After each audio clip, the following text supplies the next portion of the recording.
இன்னைக்கு நம்ம எடுத்துட்டு இருக்க தலைப்பு, சிந்தனைக்கு எடுத்திருக்க தலைப்பு பகைவன் நம் துணைவன்.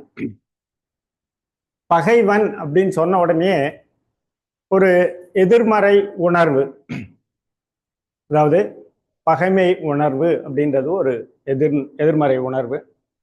அந்த உணர்வை உணர்த்தும் விதத்துல தான் அந்த வார்த்தையே நமக்கு படுது, அதை சொன்ன உடனேயே. அதே மாதிரி துணைவன் அப்படின்ற அடுத்த வார்த்தையை சொன்ன உடனேயும் நம்மளுடைய சந்தோஷமான சூழ்நிலை ஆகட்டும், கஷ்டமான நிலையாகட்டும், எல்லா சூழ்நிலைகளிலும் நமக்கு துணையாக இருந்து எல்லாத்தையும் பகிர்ந்து கொள்ளக்கூடிய ஒரு நல்ல ஒரு நட்பு அப்படின்றத உணர்த்தும் விதத்துல அமைஞ்சிருக்கு. ரெண்டுமே ஒரு கான்ட்ரடிக்டிங்கா இருக்கிற வார்த்தைகள். அப்ப எப்படி நம்ம பகைவன் நம் துணைவன் ஆக முடியும் அப்படின்ற ஒரு கேள்வி தலைப்பிலே வரும் நமக்கு. அதை தான் நமக்கு இன்னைக்கு சிந்திக்க இருக்கிறோம். பகைமை உணர்வு அப்படின்னு நம்ம எதை சொல்றோம், எதனால நமக்கு அந்த உணர்வு வருது, தனி மனித அளவிலையும் சமுதாய அளவிலும் அந்த பகைமை உணர்வு எப்படி வெளிப்படுத்தப்படுகிறது, அந்த வெளிப்படுத்தலால் வரக்கூடிய விளைவுகள் என்னெல்லாம் இருக்கு, அதுக்கு அந்த விளைவுகளை மாற்றிக்கொள்றதுக்கு நமக்கு தீர்வுகள் என்ன இருக்கு அப்படின்னு ஒரு பொதுவான பார்வையில கொஞ்ச நேரம் சிந்திச்சுட்டு, அப்புறம் வேதாத்திரிய பாதையில் அதற்கு என்ன தீர்வு கொடுத்திருக்கு அப்படின்றது எல்லாத்தையும் தான் நம்ம இன்னைக்கு சிந்திக்க இருக்கிறோம்.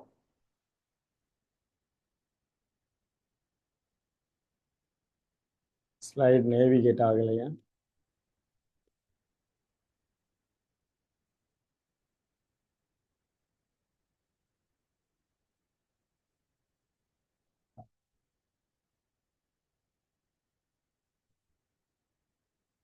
பகைமை தான். அந்த பகைவன்ல இருந்து அந்த பகைமை உணர்வை கொஞ்சம் புரிஞ்சுக்கிறதுக்காக அந்த கேள்வியை எழுப்பி பார்க்குறோம்.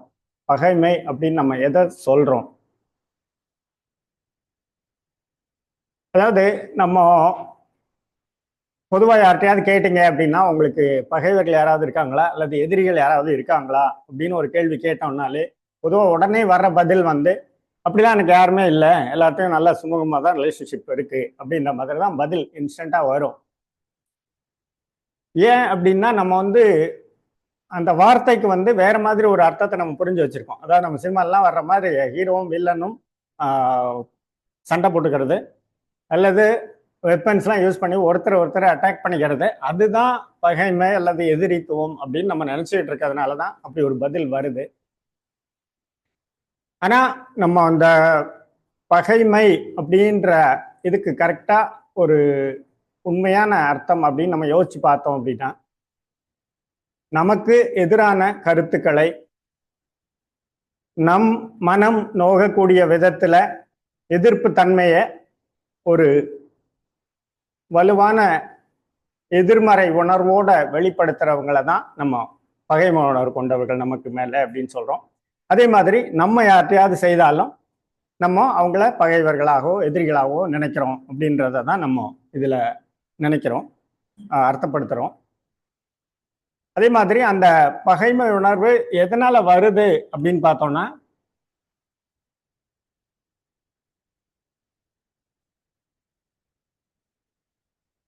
அதாவது தனி மனித அளவில் பார்த்தோம் அப்படின்னா ஒவ்வொரு சூழ்நிலைக்கு ஏற்றபடி வேற வேற விதங்கள்ல அந்த பகைமை உணர்வு வெளிப்படுத்தப்படுகிறது.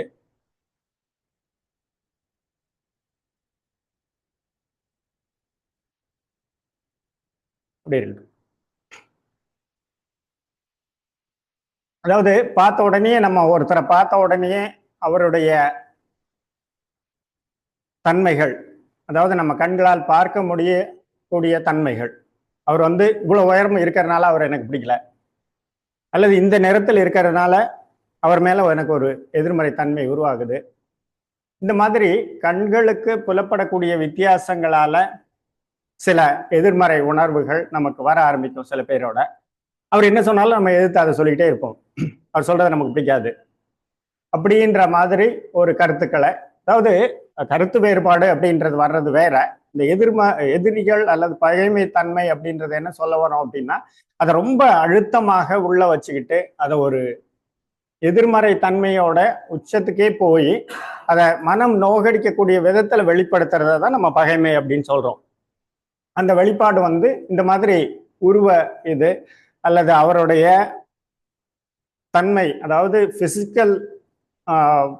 பிசிக்கலா நம்ம பார்க்கக்கூடிய தன்மைகளால வரக்கூடிய ஒரு பகைமை உணர்வு. அடுத்ததா பார்த்தோம் அப்படின்னா, பகைமை திணிக்கப்படுறதால வர பகைமை. அதாவது ஒருத்தர்கிட்ட நம்ம பகைமை காட்டும் போது திரும்ப அங்க இருந்தும் ரிட்டர்ன் வரும். அதை ரெஸ்ட்ரிக்ட் பண்றதுக்காக அவங்க காட்டக்கூடிய பகைமை தன்மை. சில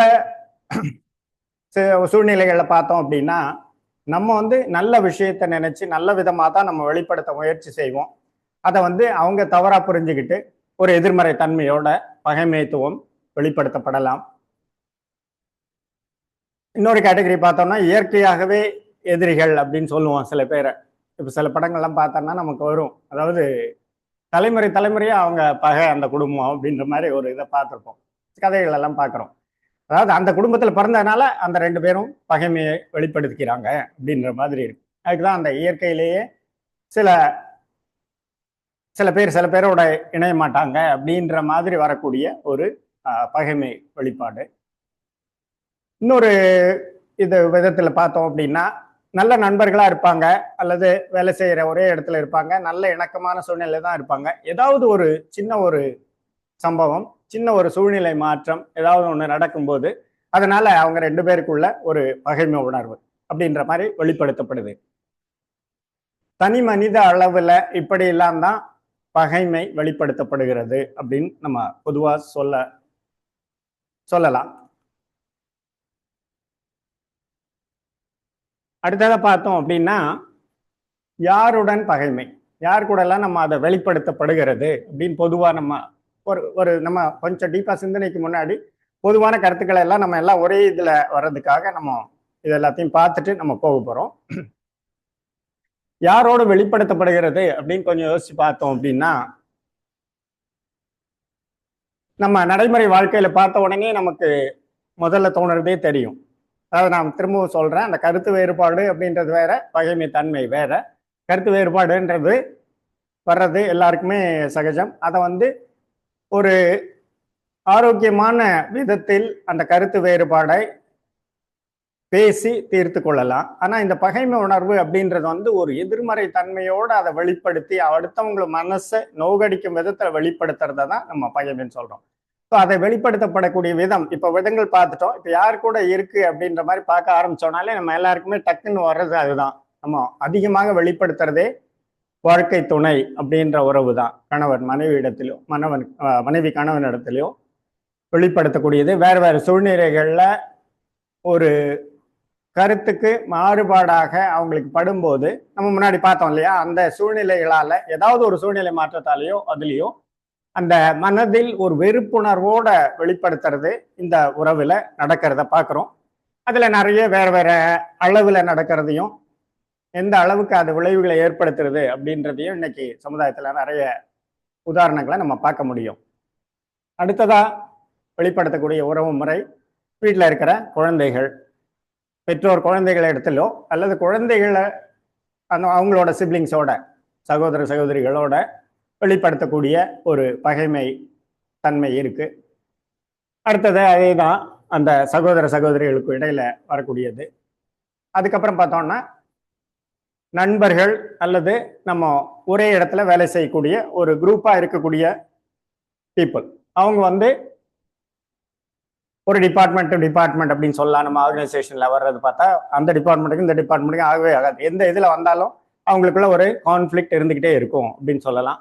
அதே மாதிரி நட்புலையும் பார்த்தோம்னா இந்த மாதிரி பெரிய குரூப்ஸ்லாம் இருக்கும்போது ஒரு கேதரிங்ல பார்த்தோம் அப்படின்னா அந்த குரூப்ஸ் வரும்போதே ஒரு குரூப் இருக்கும், அதுக்குன்னு ஒரு குரூப் இருக்கும், இந்த குரூப் இருக்கும். ஆல்வேஸ் இந்த குரூப் ஒன்று சொன்னாங்கன்னா அந்த குரூப் கேட்கக்கூடாதுன்னு இருக்கும். அப்படின்ற மாதிரியும் ஒரு கான்ஃபிளிக்ட் அல்லது பகைமைத்துவம் வெளிப்படுத்தப்படுது. இப்படின்றதெல்லாம் பொதுவாக இன்னைக்கு சமுதாயத்தில் இருக்கிறத நம்ம பார்க்குறோம். ஒரு கிளிக் மட்டும் பண்ணு. இப்ப இதை வந்து தனி மனித அளவுல இப்படி எல்லாம் வெளிப்படுத்தப்படுது அப்படின்னு பாக்குறோம். இன்னைக்கு சமுதாய அளவில் எப்படி அந்த பகைமை வெளிப்படுத்தப்படுது அப்படின்ற மாதிரி கொஞ்சம் சிந்திச்சு பார்த்தோம் அப்படின்னா, எந்த ஒரு நாட்டையும் குறிப்பிட்டு இல்லை, பட் நம்ம பொதுவாகவே பார்த்தோம் அப்படின்னா உலகத்துல நிறைய நாடுகள்ல எல்லை பிரச்சனைகள் இருந்துகிட்டே தான் இருக்கு. பக்கத்து நாடுகளோட சுமூகமான உறவு இல்லை, அல்லது தன்னுடைய பலத்தை காட்டுறதுக்காகவே அடுத்த நாடுகளுடன் இணக்கமான சூழ்நிலை இல்லாத மாதிரி தான் நிறைய பிரச்சனைகள் இருக்கிறத இன்னைக்கு பார்க்குறோம். அதனுடைய விளைவுகள் எப்படி இருக்கு அப்படின்றதையும் பார்க்குறோம் நம்ம. இப்போ இந்த சமுதாய அளவில் நம்ம யோசிச்சு பார்த்தோம்னா எவ்வளவு போர்கள் இதுக்கு முன்னாடி நடந்துட்டு இருந்திருக்கு. வரலாற்று காலத்தில் ஆரம்பிச்சு சமீப காலம் வரைக்கும் போர்கள் நடந்துக்கிட்டே தான் இருக்கு. அதனுடைய விளைவும் எப்படி இருக்கு, எவ்வளவு துன்பத்தை எவ்வளவு பேருக்கு தரக்கூடிய விதத்துல விளைவுகள் இருக்கு அப்படின்றதையும் நம்ம இன்னைக்கு பார்த்துட்டு தான் இருக்கோம்.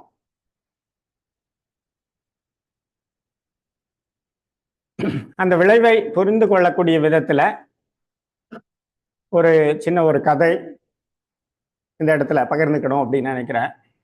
அதாவது மாவீரர் அலெக்சாண்டரோட தந்தை பிலிப் அவரை பற்றி ஒரு கதை. அதாவது மாவீரர் அலெக்சாண்டர் சொன்ன உடனே அந்த பேரே நமக்கு உணர்த்தது எவ்வளவு தூரம் அவருடைய ஆளுமை இருந்தது, எவ்வளவு சாதனைகள் அவரோட காலத்துல வாழ்க்கை காலத்துல செய்திருக்காரு அப்படின்னு நமக்கு தெரியும்.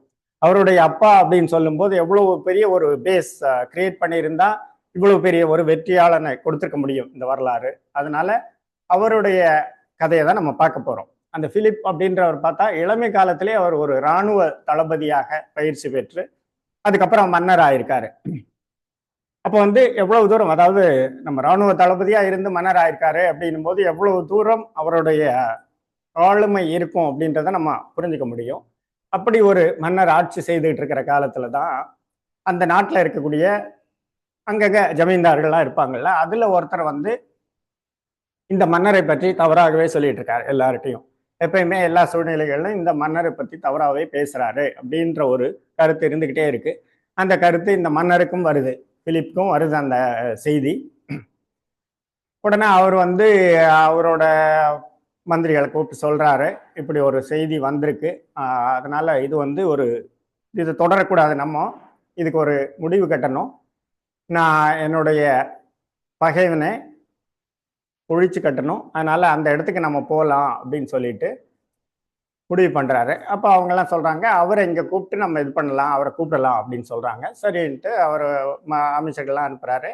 அவங்க போய் அவரை கூப்பிட்டு வராங்க. அந்த ஜமீன்தார் வராரு. அவர்கிட்டையும் போய் செய்தியை சொன்னோடனே அவருக்கும் புரிஞ்சிடுச்சு என்ன நடக்க போகுது அப்படின்றது தெரிஞ்சு போச்சு. ஏன்னா மன்னருக்கு தெரிஞ்சிடுச்சு நம்ம பேசுறது அப்படின்னோடனே எவ்வளவு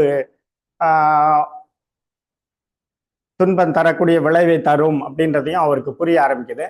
அதோட அவர் வராரு. அவர் வந்து அரசவைக்கு வந்த உடனே அவர் பிலிப் சொல்றாரு, எல்லார்ட்டையும் மன்னர் சொல்றாரு அமைச்சர்கள் எல்லாருமே வெளியில இருங்க, நாங்க கொஞ்ச நேரம் பேசணும் அப்படின்னு சொல்றாரு. அப்ப எல்லாருமே சரி ஓகே, அவர் எல்லாம் சொல்லிட்டு நம்மள்ட்ட என்ன தண்டனை கொடுக்கணும்னு நம்மளை கூப்பிட்டு சொல்லுவாரு, அதை நிறைவேற்றுறதுக்குள்ள ஏற்பாடெல்லாம் செய்துட்டு இருக்காங்க வெளியில நின்று. கொஞ்ச நேரம் ஆன உடனே இவங்க 2 பேருமே கைக்கு ஒருத்தட்டு சந்தோஷமா ஒரு சூழ்நிலையோட வெளியில வரதை பார்த்த உடனே எல்லாரும் ஆச்சரியமா கேட்கிறாங்க, என்ன நடந்தது, நீங்களும் பகைவனை ஒழிச்சிருவேன் அப்படின்லாம் சொன்னீங்க, கடைசியில் என்ன ஆச்சு 2 பேருக்கும் அப்படின்னு. ஆமா, அப்படி ஒரு பகைவனை அழிச்சு ஒரு நல்ல நண்பனை உருவாக்கிக்கிட்டேன் அப்படின்னு சொன்னாராம். அது மாதிரி அந்த பகைமை உணர்வை எப்படியெல்லாம் ஹேண்டில் பண்ணியிருக்காங்க இதுக்கு முன்னாடி அப்படின்றதுக்கு ஒரு உதாரணமா இது இருக்கு. நிறைய விளைவுகளை நம்ம இன்னைக்கு வரைக்கும் எதிர்மறை விளைவுகளாவே பார்த்துட்டு இருந்தாலும் ஒரு சில பேரால மட்டும்தான் அதை வந்து ஒரு நல்ல ஒரு விதத்தில் அதை சமாளித்து அதை ஓவர் கம் பண்ணி அதை பாசிட்டிவாக ஆக்க முடிஞ்சிருக்கு அப்படின்றத தான் இந்த கதை நமக்கு உணர்த்துது. இந்த மாதிரி இருக்கிற உதாரணங்கள் ரொம்ப குறைவாக தான் இருக்கு.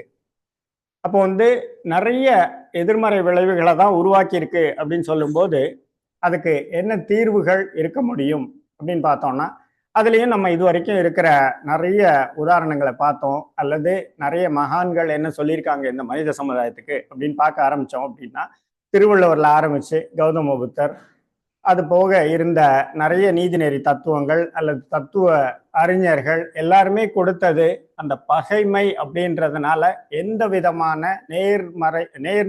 நேர்மறை விளைவு எதுவுமே ஏற்படுத்தாது, எந்த ஒரு பாசிட்டிவ் பெனிஃபிட்ஸும் நமக்கு கிடையாது.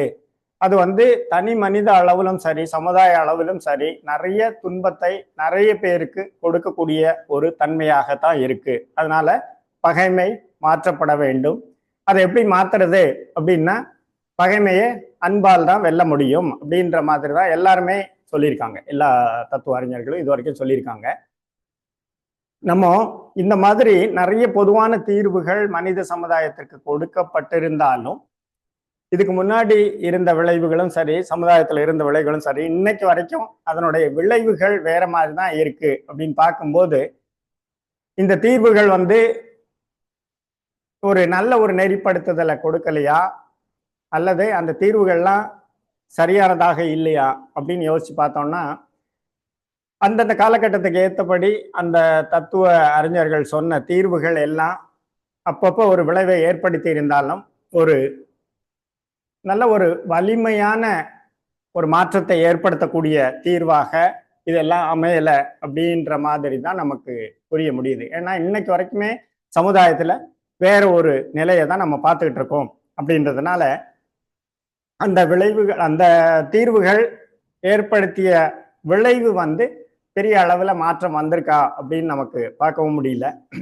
இதை நம்ம சின்ன சின்ன விஷயங்கள்ல நம்ம கம்பேர் பண்ணி பார்த்தாலும் நமக்கு தெரியும். அதாவது ஒருத்தர் வாழ்க்கையில அவருடைய பகைமைத்துவம் வெளிப்படுத்துறத பத்தி ஒரு தனி மனித அளவுல சிந்திச்சு பார்த்தோம் அப்படின்னா, நம்ம முதல்ல சொன்னோம் இல்லையா, உதாரணம் ஒருத்தர் யார்கிட்ட கேட்டாலும் யாராவது எதிரிகள் இருக்காங்களா அப்படின்னா இல்லை அப்படின்னு தான் சொல்றாங்க. ஆனா அதுக்கு கொஞ்சம் சிந்திச்சு அவருடைய நடைமுறை வாழ்க்கையை, ஒரு தினசரி வாழ்க்கையை ஒரு வாரம் அனலைஸ் பண்ணி பார்த்தா, காலையில அவர் வேலைக்கு கிளம்பி போறதுல இருந்து அங்க வேலைக்கு போயிட்டு நடக்கக்கூடிய நிகழ்வுகள், அதுக்கப்புறம் வீட்டுக்கு வந்த பிறகு குடும்ப உறுப்பினர்களோட நடக்கக்கூடிய நிகழ்வுகள், இப்படி ஒவ்வொரு இதையும் நம்ம அனலைஸ் பண்ணி பார்த்தா எவ்வளவு அதாவது எதிர்மறை தன்மைகள் வெளிப்படுது. சின்ன சின்ன சம்பவங்கள், அதாவது அவர் ஆஃபீஸ்க்கு 6 மாசமா ஒரு நாள் கூட லேட்டா போயிருக்கவே மாட்டாரு. அன்னைக்கு போகும்போது ஏதோ ஒரு சூழ்நிலையால ஒரு 5 நிமிஷம் லேட் ஆயிடுச்சு.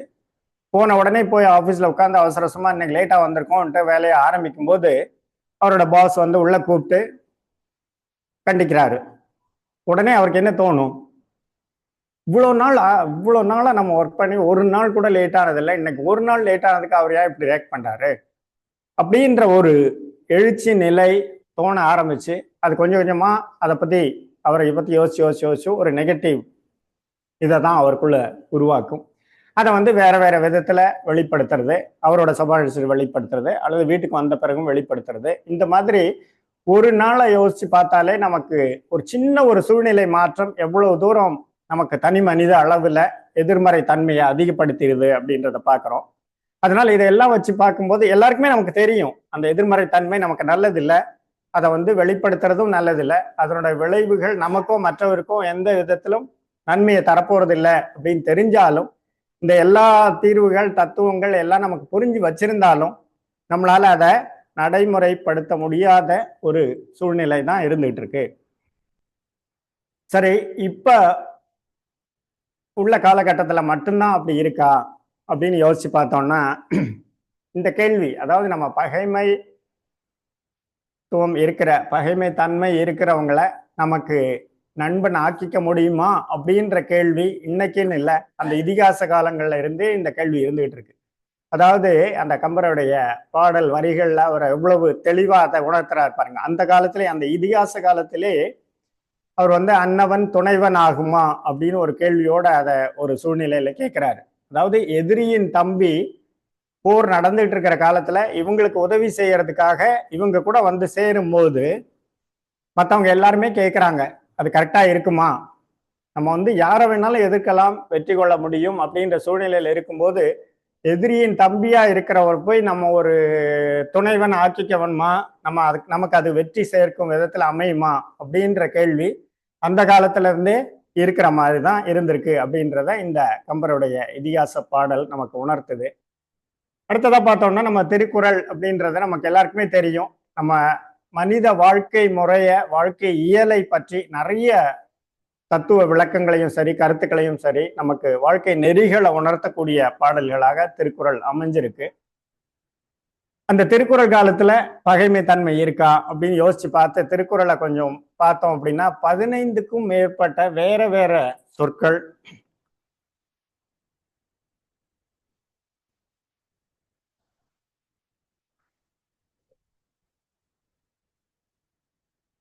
டிஸ்பிளே ஒழுங்கா வரல நினைக்கிறேன். அதாவது ஒட்டார், ஒன்னார், செருனர், செருவார், செற்றார், நன்னார், பகைவர், பற்றார், மானார், மாற்றலர், வேண்டார், ஏதிலார், ஒப்பிலார், சேர்ப்பவர், வஞ்சர் அப்படின்னு 15க்கும் மேற்பட்ட வேற வேற சொற்கள்ல திருக்குறள்ல பகைவர்களை பற்றி குறிப்பிடும் விதத்துல இருக்கு.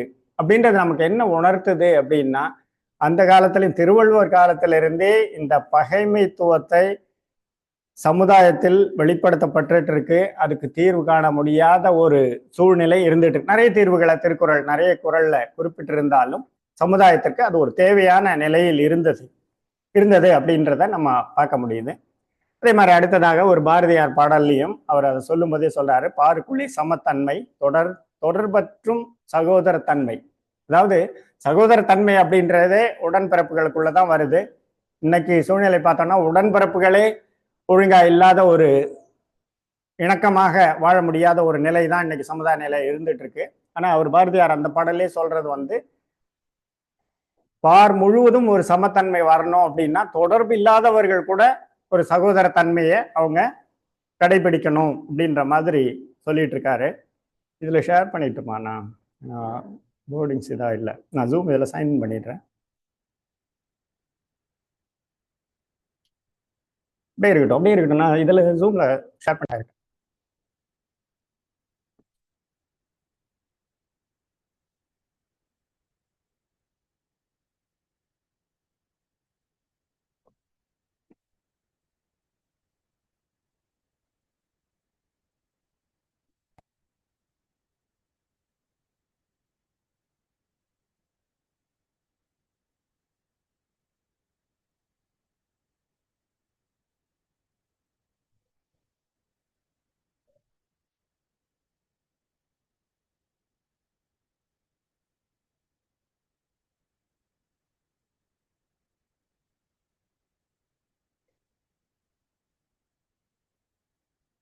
அந்த ஜூம் ஸ்க்ரீனை கொண்டு வர முடியுமா? நான் ஷேர் பண்ணிட்டு இருக்கேன், நீங்க ஜூம் ஸ்க்ரீனை மட்டும் அதில் போட்டுருங்க. இல்லை, நான் ஷேர் பண்றேன், அதை டிஸ்பிளே பண்ணிட்டா போதும்.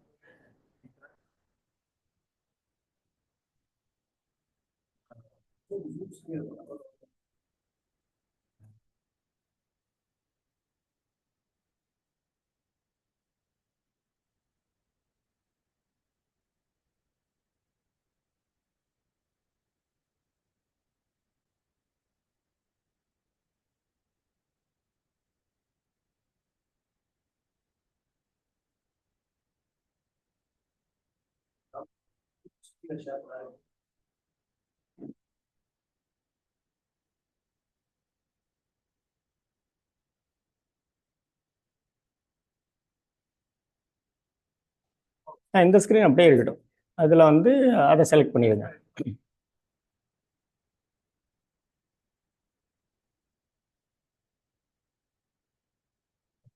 அதை செலக்ட் பண்ணிடுங்க.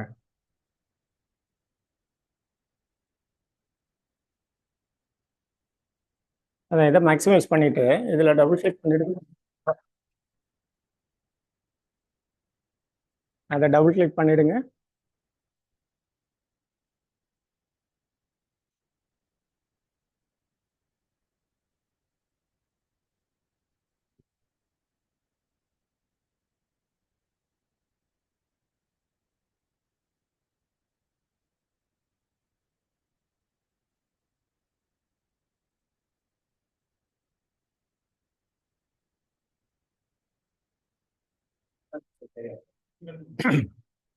ஒழுங்குடன் கிளியரா இருக்கு அப்படின்னு நினைக்கிறேன். ஸ்க்ரீன் ஒழுங்கா வருது.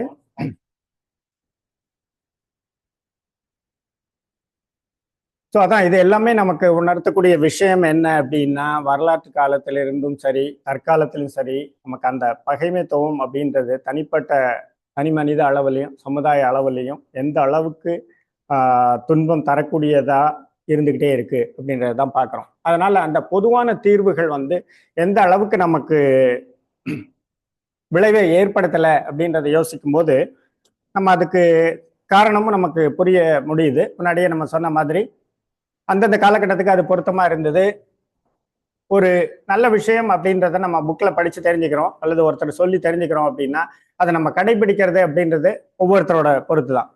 நம்ம இதுல பயிற்சி முறைகளே பார்த்தோம் அப்படின்னா ஒருத்தருக்கு உடற்பயிற்சி சொல்லி கொடுத்துட்டோம் அப்படின்றது வந்து சொல்லி கொடுக்குற வரைக்கும் அதனுடைய முக்கியத்துவம் அதனுடைய நன்மைகள் எல்லாத்தையும் நம்ம சொல்லி அவருக்கு உணர்த்திட்டாலும் ஆனா செய்ய வேண்டியது அவர் தான் அதை செய்யணும்.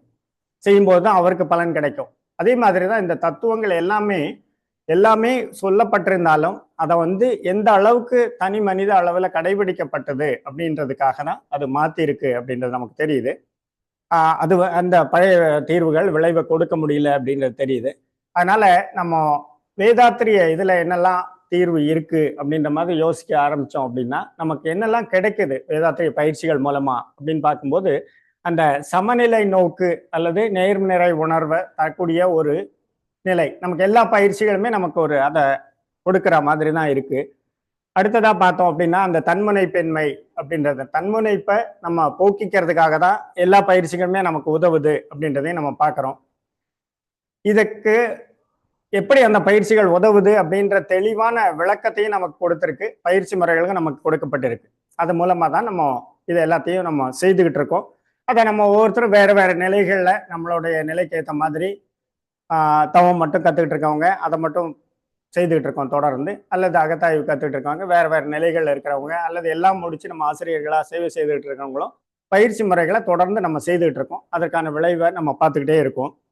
இப்ப நம்ம இந்த முதல் ரெண்டு புல்லட் சொல்லிக்கலையா, சமநிலை நோக்கு அப்படின்றதையும் தன்முனை பெண்மை அப்படின்றதும் நமக்கு அந்த தன்மைகள் வளர வளர வளர அந்த எதிர்மறை உணர்வு குறைந்து அந்த பகைமைத்துவம் அப்படின்றது நமக்கு மாறும்ன்றது நமக்கு தெரியுது.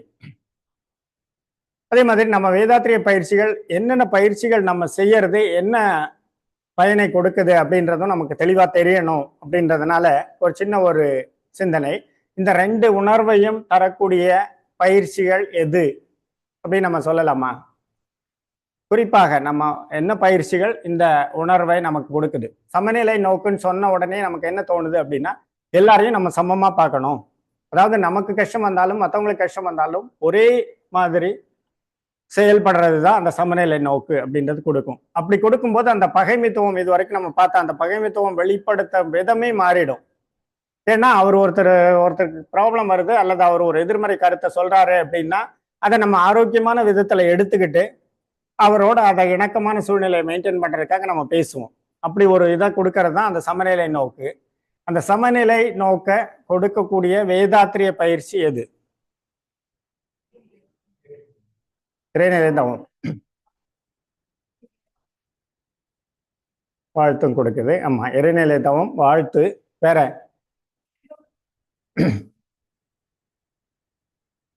தவ முடிவுல நம்ம இரண்டொழுக்க பண்பாடுன்னு சொல்றதுலேயே நம்ம அதை கவர் பண்ணிடுறோம்.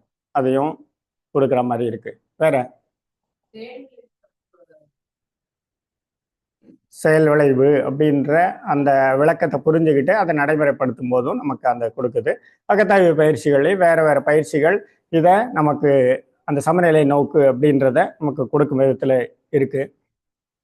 இதனால அந்த கேள்வியை எழுப்பினேன் அப்படின்னா முதல்ல வந்த ஆன்சர் நமக்கு வந்து இறைநிலை தவம். எல்லாமே நம்ம நினைக்கிறது மற்றவர்களையும் நமக்கு சமமாக பார்க்கக்கூடிய நிலை, எல்லா உயிரினங்களும் ஒரே ஆற்றல் இருந்தா வந்திருக்கு, இறைநிலையில இருந்தா எல்லாருமே வந்திருக்கோம், இறைநிலையின் தன்மைகள் தான் எல்லாம் அப்படின்னு பார்க்கிற ஒரு நிலை நமக்கு பிரம்மஞான பயிற்சியில தானே கிடைக்கும். அதே மாதிரி இறைநிலை தவம் செய்யும்போது தானே கிடைக்கும் அப்படின்னு நம்ம நினைச்சுக்கிறோம். ஆனா மகரிஷி வந்து அடிப்படை பயிற்சியில இருந்தே, அதாவது முதல் நிலை தவம் கொடுக்கும் போதே அந்த வாழ்த்து அப்படின்ற ஒரு பயிற்சியும் சேர்த்து கொடுத்துருக்கிறதுனால அந்த வாழ்த்தை ஆரம்பிக்கும் போதே நமக்கு அந்த சமநிலை நோக்கு ஆரம்பிச்சிருது. ஏன்னா நம்மள ஆரம்பிச்சு நம்ம குடும்ப உறுப்பினர்கள் கூட வேலை செய்கிறவங்க அப்படின்னு நம்ம எக்ஸ்டெண்ட் பண்ணி உலகம் வரைக்கும் விரிந்து எல்லாரையும் வாழ்த்தும் போது அந்த மன விரிவு தன்மையை, அதுவும் தவத்திற்கு பின் இருக்கக்கூடிய ஒரு நல்ல ஒரு மன அலை சூழல்ல அதை சொல்லும்போது நம்ம எல்லாருக்குமே அது இந்த விளைவை கொடுக்கும் விதத்துல நமக்கு இருக்கிறதையும் நம்ம பார்க்கிறோம். அதனால ஒவ்வொரு பயிற்சி முறைகளிலுமே அந்த அடிப்படையை இணைச்சிருக்கிறத தான் நம்ம புரிஞ்சுக்க முடியும். அந்த ஒவ்வொரு பயிற்சிகளோடைய பயன்லையும் இது இந்த சமநிலை நோக்கு அப்படின்றதையும் தன்முனை பெண்மை அப்படின்ற தன்மையை நமக்கு கொடுக்கக்கூடியதையும் நம்ம பார்க்க முடியுது. அதனால நம்ம இந்த பயிற்சிகள் எல்லாமே, ஒவ்வொரு பயிற்சியுமே நமக்கு அந்த பகைமைத்துவம் அப்படின்றத மாற்றக்கூடிய விதத்துல தான் நமக்கு அமைஞ்சிருக்கு அப்படின்னு நம்ம சொல்லலாம். அதனாலதான் நம்ம பயிற்சிகள் எல்லாத்தையும் செய்யும் போது தனி மனித அமைதி அப்படின்றது முதல்ல தெரிஞ்சாலும் அது குடும்ப அளவில் விரிந்து நாடு உலகம் அப்படின்னு விரிந்து உலக அமைதி வரைக்கும் போக முடியும் அப்படின்றதையும் நம்ம பார்க்க முடியுது. அடுத்தது இதுவும் இப்ப பார்த்தோம்னா இதுக்கு முன்னாடி சொல்லப்பட்டிருக்க தத்துவங்களுக்கும் இதுக்கும் என்ன வித்தியாசம் அப்படின்னு பார்த்தோம்னா, இதுவும் ஒரு உணர்த்தக்கூடிய இதுதான். நம்ம முன்னாடி சொன்ன மாதிரி ஒருத்தருக்கு சொல்றோம், அவர் பயிற்சியை கத்துக்கிறாரு, அதுக்கப்புறம் செய்யறது அப்படின்றது அவரோட கையில தான் இருக்கு. அதனால அவர் எவ்வளவு தூரம் அதை தொடர்ந்து உணர்ந்து செய்ய முடியுமோ அப்பதான் அந்த விளைவு வரும் இல்லையா? அப்ப வேதாத்திரியம் மட்டும் ஏதாவது மாத்திர முடியுமா? இதுவரைக்கும் இருந்த பொதுவான தீர்வுகள் கொடுத்ததுல விட இந்த வேதாத்திரிய தீர்வு என்ன மாற்றத்தை ஏற்படுத்த முடியும் அப்படின்னு சிந்திக்கும் போதுதான் இன்னொரு விஷயத்த எவ்வளவு கிளியரா நம்ம மகரிஷி லிங்க் பண்ணியிருக்காங்க அப்படின்றத நம்ம புரிஞ்சுக்க முடியுது இதுல. அதாவது அந்த தனி மனிதர்கள் ஒரு விஷயத்த செயல்படுத்தணும் அப்படின்னா எல்லா மனிதர்களுக்குமே இருக்கக்கூடிய இயல்பு தான் அது. நமக்கு என்ன கிடைக்கும், இதை செய்யறதுனால நமக்கு என்ன கிடைக்கும் அப்படின்ற ஒரு கேள்வி எல்லா விஷயத்திலும், சின்ன விஷயத்துல இருந்து எல்லாமே நமக்கு ஒரு சின்ன ஒரு இது, அதுலதான் நமக்கு ஒரு மோட்டிவேஷனே. அந்த செல்ஃப் மோட்டிவேஷன் தான் நம்மளை டிரைவ் பண்ணி எல்லாத்தையுமே சாதிக்க முடியும் அப்படின்றதுனால பேசிக்கா இருக்கக்கூடிய ஒரு விஷயம் அது. அந்த விஷயத்துல போய் இதை டச் பண்ணி லிங்க் பண்ணி இருக்கிறதுனால தான் இதை ஒரு வலுவான வேதாத்திரிய தீர்வு அப்படின்னு சொல்ல முடியுது அப்படின்னே சொல்லலாம். அதாவது நம்ம அந்த வாழ்த்து அப்படின்றத எந்த அளவுக்கு அது ஒரு வலிமையான ஒரு அம்சம் அப்படின்றது, அதாவது வலிமையான ஒரு பயிற்சி அப்படின்றத நம்ம செய்யக்கூடியவர்களுக்கு புரியும். அது நம்ம தத்துவார்த்த ரீதியில அந்த விளக்கத்தையும் நமக்கு ஒழுங்கா கொடுத்துருக்காங்க. அதாவது வாழ்த்து எப்படி அவ்வளவு தூரம் வேலை செய்யுது அப்படின்னா, நம்ம அந்த ஒருத்தரை வாழ்த்துறதுக்காக நம்ம ஆரம்பிக்கும் போதே நமக்கு முதல்ல கிடைக்கிறது நம்ம ஒரு நேர்நிறை உணர்வுக்கு வந்துடுறோம். அதாவது யாராலையுமே நம்ம எதிர்மறை சிந்தனையோட ஒருத்தரை வாழ்த்த முடியாது. அதுவும் நம்ம தவம் முடிச்சுட்டு நம்ம ஒருத்தரை வாழ்த்துறோம் அப்படின்னா அது யாரா இருந்தாலும் சரி, அந்த நபரை நினைச்சு அவருடைய நன்மைக்காக நம்ம ஒரு வாழ்த்து அலையை எழுப்ப போறோம் அப்படின்ன உடனே நமக்கு முதல்ல நடக்கிறது ஒரு நேர்நிறை உணர்வு. நம்ம ஒரு பாசிட்டிவிட்டியில சார்ஜ் ஆயிடுறோம். அந்த பாசிட்டிவிட்டியோட தான் அந்த அலையை நம்ம எழுப்புறோம் வாழ்த்தை சொல்லி. அந்த வாழ்த்தை சொன்ன பிறகு என்ன நடக்குது அப்படின்றதையும் நமக்கு விளக்கமாகவே கொடுத்துருக்காங்க. இந்த வாழ்த்து அலை தத்துவப்படி இயங்குது அப்படின்னு சொல்றதுனால, அலை தத்துவம்னா எந்த அலைக்கும் இருக்கக்கூடிய பண்புகள் 5மே இதுலயும் நடக்குது, அந்த வாழ்த்து அலைக்கும் நடக்குது. அதாவது மோதுதல், சிதறுதல், பிரதிபலித்தல், ஊடுருவுதல், ஒன்றோடொன்று ஊடாடுதல், இப்படின்ற 5 விஷயங்களுமே அந்த வாழ்த்து அலை. ஒரு அலையை நம்ம எழுப்பின உடனே அது போய் அந்த எந்த நபரை நினைத்து வாழ்த்தணுமோ அந்த நபருடைய மோதுது. அதுக்கப்புறம் அது சிதறி இந்த வான்காந்தம் முழுவதும் பரவுது. அதனால அது பிரதிபலிக்குது திரும்பவும் அந்த நபர்கிட்ட இருந்தும். அது எங்கெல்லாம் சிதறி இருக்கோ அங்க எல்லா இடத்துல இருந்தும் பிரதிபலிக்குது. திரும்பவும் அது ஊடுருவி போகுது, ஒவ்வொரு விஷயத்தையும் ஊடுருவி போகுது. அந்த நினைத்த நபரையும் சரி வான்காந்தத்திலையும் சரி அது ஊடுருவுது. அதுக்கப்புறம் ஊடாடி கொண்டிருத்தல்ன்றது அந்த வாழ்த்து அலையை எழுப்பினவருக்கும் அந்த இன்னொரு நபர்கிட்ட இருந்தும் இடையில அவருக்கு இடையில ஒரு ஊடாடுதல் நடந்துகிட்டே இருக்கு. இந்த மாதிரி ஒரு பண்பு அந்த வாழ்த்து அலையிலும் நடந்துகிட்டே இருக்கிறதுனால தான் நம்ம வாழ்த்து அப்படின்றத அவ்வளவு ஒரு வலிமையான ஒரு பயிற்சியாக அமைஞ்சிருக்கு. அதுலேயும் நம்ம அந்த ஒவ்வொரு சீக்வன்ஷியலி வாழ்த்திக்கிட்டு இருக்கோம் இல்லையா? முதல்ல நம்ம வாழ்த்திக்கிறோம் நம்மளுடைய உடல் நலத்திற்காகவும். நம்ம வாழ்க்கை காலம் முழுவதும் உடல் நலத்தோடு இருக்கணும், என்னெல்லாம் வேணுமோ அதெல்லாத்தையும் நம்ம சொல்லிடுறோம். அதுக்கு அடுத்தது நம்மளுடைய வாழ்க்கை துணை, குடும்பம், உறவினர்கள், சுற்றத்தினர், நண்பர்கள், இப்படின்னு தொடர்ந்துட்டே போய் நமக்கு துன்பம் தந்தவர்களையும் நம்மளை எதிரிகளாக நினைக்கிறவர்களையும் வாழ்த்துறோம் அப்படின்றதையும் கொண்டு வந்திருக்காங்க. இதை சொல்லும்போது தான் நமக்குள்ள ஒரு கேள்வி வரும். இதுக்கு முன்னாடியும் எல்லாருமே சொல்லியிருக்காங்க, நம்ம வந்து யார் கூடயும் பகைமையை வெளிப்படுத்தக்கூடாது, அது நன்மை தராது அப்படின்ற ஒரு தத்துவத்துக்காக மட்டும்தான் வாழ்த்துறோமா அப்படின்னு விட்டுட்டா அதுலேயும் நம்ம தீர்வு வந்து ஒழுங்கா வராதோ அப்படின்னு சொல்லிட்டு அங்கதான் ஒரு பர்சனலைஸ்ட் லிங்கை கொண்டு வந்திருக்காங்க மகரிஷி. என்ன சொல்றாங்க, எதனால நம்ம எதிரிகளை வாழ்த்துறதுனால நமக்கு 2 விதமான நன்மைகள் கிடைக்குது அப்படின்னு சொல்றாங்க. அந்த செயல் விளைவு தத்துவத்தை நம்ம முழுமையா புரிஞ்சுக்கிட்டோம் அப்படின்னா அந்த துன்பம் அவரால் விளைவிக்கப்பட்டது அப்படின்றது அவருடைய செயல் அல்ல. அதாவது அவரா நமக்கு வந்து கஷ்டம் கொடுத்து நம்மளை துன்பப்படுத்தணும்னு அவர் அதை செய்யல. இயற்கையாகவே நம்ம கிட்ட இருக்கிற ஒரு பாவப்பதிவு கழிவதற்காக அவர் மூலமாக அந்த செயல் நடந்து அந்த மாற்றம் வந்திருக்கு. அதனால நம்மள்ட்ட இருந்த ஒரு பாவப்பதிவு அழிக்கப்பட்டிருக்கு அப்படின்றது தான் நமக்கு நடக்குது அப்படின்ற ஒரு பர்சனலைஸ்டு லிங்கையும் கொடுத்துருக்கிறதுனால தான் நம்ம எல்லாருக்குமே அது வந்து உடனே ஆன்சர் பண்ணிடுது. நமக்கு என்ன கிடைக்கும் அப்படின்னா நமக்கு 2 விஷயம் கிடைக்குது. ஒரு விஷயம் அவரோட இணக்கமாக நம்ம கண்டினியூ பண்ண முடியும். இன்னொரு விஷயம் நமக்கு பிற்காலத்தில் நம்மளோட பாவப்பதிவுகளை வாழ்நாளில் எல்லா பாவப்பதிவுகளையும் கழிக்கணும். எவ்வளவுக்கு எவ்வளவு சீக்கிரம் கழிக்கிறோமோ அவ்வளவு நல்லது. இவ்வளவு சீக்கிரமாக அவர் மூலமாக ஒரு பாவப்பதிவு கழிந்திருக்கு அப்படின்ற ஒரு ஆன்சரும் நமக்கு கிடைச்சிடுறதுனால நம்மளை அதுவே ஒரு மோட்டிவேட் பண்ணி அதை ஃபாலோ பண்ண வச்சிருது அப்படின்னு சொல்லலாம். அந்த மாதிரி ஒரு ஒரு பர்சனலைஸ்டு லிங்கோட அதை மகரிஷி அமைச்சு கொடுத்துருக்கிறதுனால தான் அது ஒரு வலுவான வேதாத்திரிய தீர்வு அப்படின்ற மாதிரி புரிஞ்சுக்க முடியுது. அதை நம்ம வந்து தொடர்ந்து கடைபிடிக்கும் போது நம்ம இது வரைக்கும் அந்த வாழ்த்து அப்படின்றத தத்துவ ரீதியாக புரிஞ்சுக்கிட்டு இருக்கிறது மட்டும் இல்லாம அந்த தவத்துக்கு பின் அதை வாழ்த்தும் போது நம்ம அது விளைவிக்கக்கூடிய விளைவையும் நம்ம பார்க்க முடியுது. இவ்வளவு நேரம் நம்ம சிந்திச்சதெல்லாம் சம்மரைஸ் பண்ற மாதிரி அமைந்திருக்கக்கூடிய ஒரு ஞான களஞ்சிய பாடலை பகிர்ந்துட்டு சிந்தனையை நிறைவு செய்ய இருக்கிறேன். அதாவது இந்த பாடல்ல தன் குற்றம் உணர பிறர் குற்றம் மன்னிப்போம் அப்படின்ற தலைப்புல ஞான களஞ்சிய பாடல் ஒன்று சொல்லியிருக்காங்க மகரிஷி. அதுல வந்து இதுல நம்ம அந்த சொன்ன அந்த பர்சனலைஸ் லிங்கை தான் இதுல கொண்டு வந்திருக்காங்க. அதாவது தன் குற்றம் குறைகள் தம்மை தன்னுள் ஆய்ந்து தான் கண்டு தன்னை திருத்தும் தகைமை வந்தால், இதுதான் அந்த அகத்தாய்வுல ஒவ்வொரு பயிற்சிகளும் நமக்கு கொடுக்குது. நம்ம தவம் செய்துட்டு அகத்தாய்வை தொடர்ந்து செய்யும் போது நமக்குள்ள இருக்கக்கூடிய குற்றத்தை நம்மளே கண்டுபிடிக்க முடியுது. என்னெல்லாம் நமக்கு குறைகள் நமக்கு இருக்கு, அதை பார்த்து நம்ம அதை எப்படி நிறைகளாக மாற்றிக்கொள்ள முடியும் அப்படின்றத நமக்கு அகத்தாய்வு பயிற்சிகள் கொடுத்துட்டு இருக்கு. அதை தொடர்ந்து நம்ம செய்துட்டு இருக்கும்போது ஏன் குற்றம் பிறர் மீது சுமத்தக்கூடும், அப்படி இருக்கும்போது நம்ம மற்றவங்க மூலமா வருதுன்னு சொல்லாம நம்ம பார்ட் என்ன அப்படின்றத தான் நம்ம எல்லா பயிற்சிகள் அகத்தாய்வு பயிற்சிகளையும் நம்ம பண்றோம். நம்மளுடைய பங்கு என்ன அப்படின்றத தான் நம்ம போட்டு நம்ம அதை அனலைஸ் பண்றோம். அப்படின்றதுனால மற்றவர்கள் மேல நம்ம குற்றம் சுமத்தக்கூடிய தன்மை கொஞ்சம் கொஞ்சமா குறையும். அதே மாதிரி ஏதேனும் கண்டாலும் மன்னித்தாலும் மேன்மைக்கே மனம் உயரும். அதே மாதிரி நம்ம சின்ன சின்ன தவறுகள் மற்றவர்களால் வந்தாலும் நமக்கு கொஞ்சம் கொஞ்சமா அதை உணர்ந்து கொண்டு நம்ம வந்து அக்செப்ட் பண்ணிட்டு இன்னும் மேன்மைக்கு போறதுக்கு நமக்கு மனம் உதவியா இருக்கு. பிறர் தவற்றால் மிக வருத்தம் துன்பம் அது வந்த போதும், அதாவது மற்றவங்க செய்து நமக்கு துன்பம் அதிகமா வந்தாலும் நன்மைக்கே தான் அது அப்படின்றதையும் சொல்லி அந்த செய்த பாவம் போச்சு.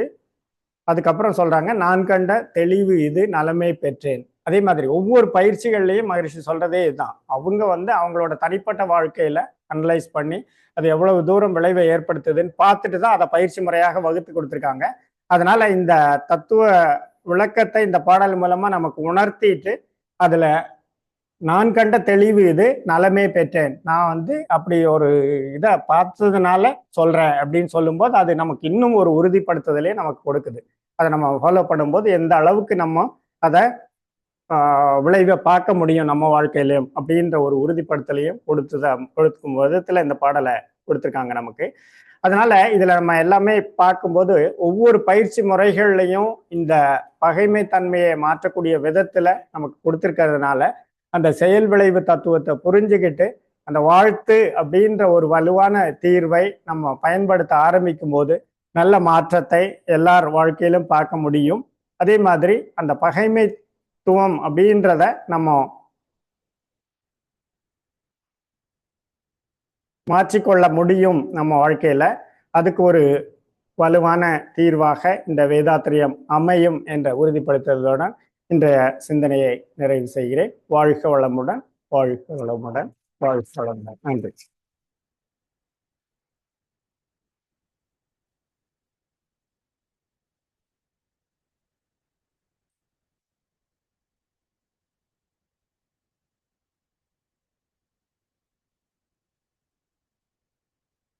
வாழ்க வளமுடன். சிறப்பான ஒரு சிந்தனை உரை ஐயா வழங்கியிருந்தாங்க. பகைவண்ணம் துணைவன் என்ற தலைப்புல பகைவனை எப்படி நம்ம துணைவனா மாத்திக்கலாம் அப்படின்னு பல வழிமுறைகள் சொல்லியிருந்தாரு. பகைவன் யார், யாருடன் பகைமை என்றதெல்லாம் எக்ஸ்பிளைன் பண்ணிட்டு பல அலெக்சாண்டர் தந்தையினுடைய கதையும் நமக்கு வரலாற்று கதையும் சொல்லியிருந்தாங்க. அவர் எப்படி நண்பனை வந்து பகைவனை எப்படி நண்பனா மாத்திக்கிட்டாருன்றதுக்கு திருவள்ளுவரோட பல குறள்கள், கம்பருடைய பாடல், பாரதியார் பாடல்கள்லாம் நிறைய எடுத்து கூறி கடைசியா வந்து வேதாத்திரியம் என்ன தீர்வு, அது வலுவான தீர்வு வேதாத்திரியத்தில் இருக்கு அப்படின்னு சொல்லியிருந்தாங்க. ஐயா இன்னும் சிறப்பாக சொல்லியிருந்தாங்க. அதாவது வேதாத்திரியத்தில் பல பயிற்சிகள் இருக்கு. எந்த பயிற்சியை கற்றுக்கிட்டாலும் அது தனி மனிதரோட இதை பொறுத்து இருக்கு. நம்ம எந்த அளவுக்கு அதை கடைபிடிக்கிறோம் அதை பொறுத்து இருக்கு. ஆனால் வாழ்த்துன்றதை ஒன்று நம்ம வந்து கடைபிடிச்சாலே நம்ம அது பகைவனை வந்து நண்பனா மாற்றிக்கலாம் அப்படின்றது, அது பகைவனை வந்து துணைவனா மாத்திக்கிறதுக்கு வேதாத்திரியம் எப்படி பயனுள்ளதா இருக்குன்னு சொல்லி சிறப்பாக நிறைவேற்றிருந்தாங்க. ஐயா அவர்களை வாழ்த்திடலாம். ஒரு நிமிடம் எல்லாம் துரை நிலைக்கு வந்துடலாம்.